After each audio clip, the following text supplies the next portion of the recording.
వ్యవసాయం, చదువులు, విద్య, వైద్యం.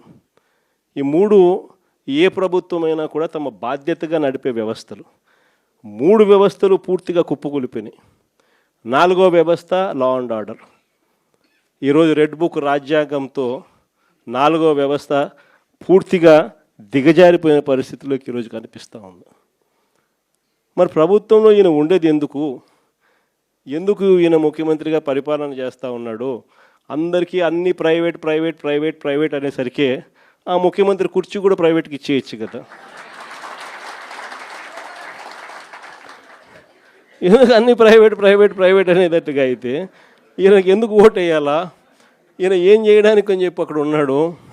ఇలాంటి పరిస్థితుల్లో ఎవరైనా ప్రజలు ప్రశ్నిస్తే చంద్రబాబు నాయుడు గారికి అసహనం, వాళ్ళ మీద కేసులు పెట్టడము, వాళ్ళ మీద తనకున్న కోపాన్ని చూపించడము, ఇవన్నీ కూడా జరుగుతూ ఉన్నాయి.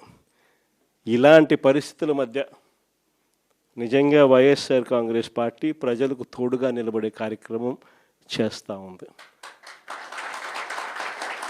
ప్రజలకు ఏ కష్టం వచ్చినా, అక్క చెల్లెమ్మలకు ఏ కష్టం వచ్చినా, రైతన్నలకు ఏ కష్టం వచ్చినా, పిల్లలకి ఏ కష్టం వచ్చినా కూడా వాళ్ళందరి తరపున జెండా పట్టుకొని పోరాటం చేస్తూ ఉన్న పార్టీ ఒక్క వైఎస్ఆర్ కాంగ్రెస్ పార్టీ మాత్రమే.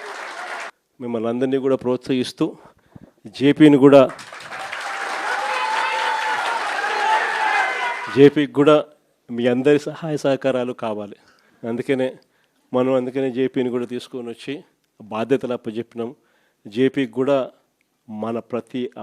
మనలోని ప్రతి కార్యకర్త కూడా జేపీని కూడా మన సొంత కుటుంబ సభ్యునిగా భావిస్తూ మనం అందరం కూడా తోడ్పాటు ఇస్తేనే తాను కూడా గట్టిగా నిలదొక్కుంటున్నాం.